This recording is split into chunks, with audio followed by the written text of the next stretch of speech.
Welcome back to Afternoon Live. Is your relationship feeling stressed? Well, you are not alone. As the pandemic presses on, many relationships are starting to crack under the pressure.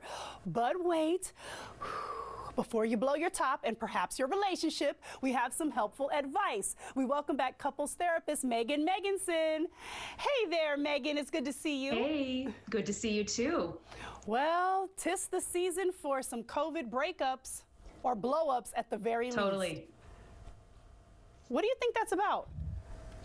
You know, Trey, it's so interesting. I too have been hearing lots of breakup stories, lots of divorce stories, and all of the couples I'm working with right now are really struggling in their relationship. But what I'm noticing as the pandemic wears on is that it's not really relationships that are the problem right now. What I'm noticing is that it's kind of you, me. Oh. Say what now? I'm Right? the problem? What do you mean, Maegan? Don't take it personally, but you might be the problem. I might be the problem. My partner might be the problem. I think that what's really happening right now is we're bringing our individual stuff into the relationship in a way that's creating conflict. So it's not actually the relationship that's the problem. It's our own individual selves that are the problem. Well, then what are we supposed to do about that? Well, first we have to actually name what's happening and get real about how our mental health individually is being impacted by all of the strangeness that's happening in the world, right? Okay. So for example, lots of people are feeling really anxious right now. Anxiety is through the roof. Well, let's think about that for a second. Let's really think about, what am I like to be around when I'm anxious? I'm probably more irritable, kind of prickly, not sleeping so well, like generally unpleasant to be around. Sure. Overall, just grumpy gills. Overall grumpy gills. And what if my partner is bringing in more of depression into the mix? Right? Then I'm prickly, I'm irritable, and I'm living with someone who is blue, gray cloud, rainy day, kind of really sad.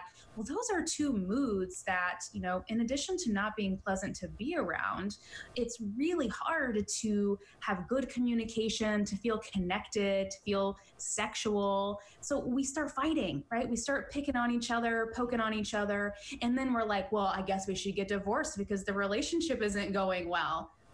Pump the brakes, right? It might not actually be the relationship that's the problem. The problems you're having in the relationship right now are probably secondary to how you're doing.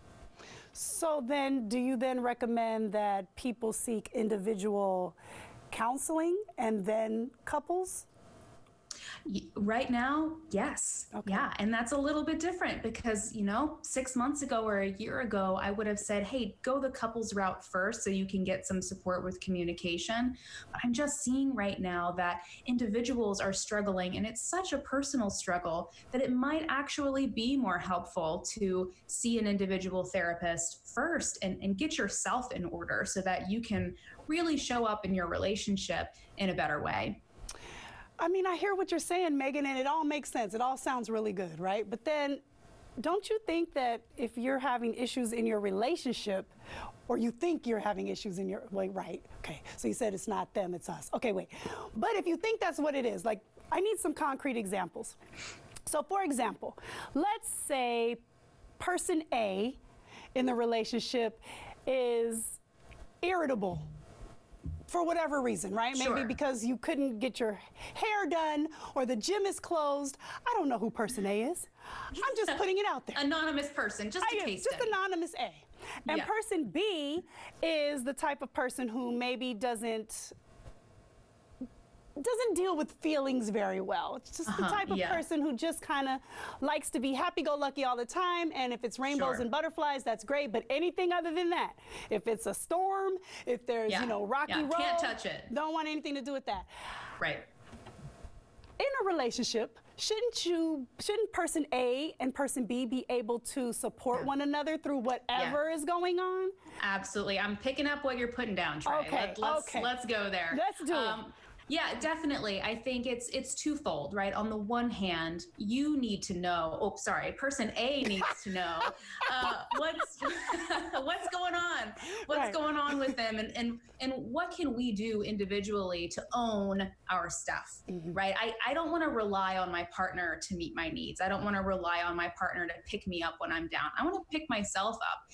I want my partner to be able to support me as I'm helping myself, and that only works when we're doing it for each other simultaneously. I've got your back, you've got my back. And if I'm not taking care of myself, well, there's really nothing my partner can do to make that better for me. Right. Now, there is another thing I would recommend doing right now that is a little bit unusual, and that is to take a break from your partner. And I don't mean like take a break as in a separation. I just mean like a couple nights away. What can you do to really create some separation, some alone time? Because we've spent more time with our partners over the past 5 months than maybe you've spent with your partner ever. And it's not that healthy. Right?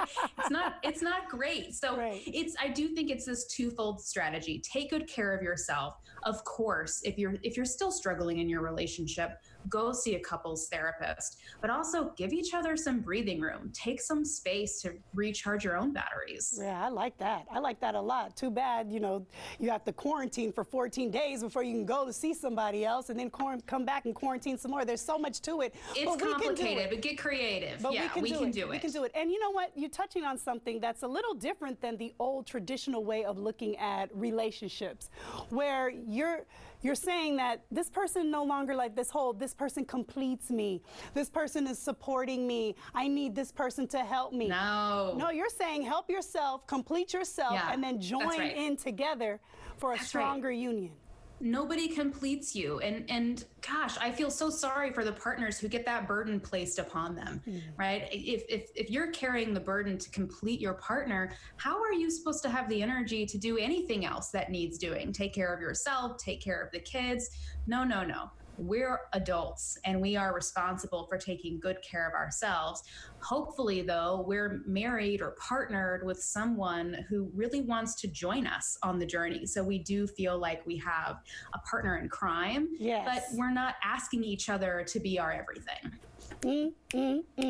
Love it. Thank you very much. That's good. That's you are really so good. welcome. Appreciate you, Maegan. As always, helpful tips for everybody. So what we're going to do is have Maegan's advice and information for you to get to her on our website at KATU.com. Don't go away. We will be right back.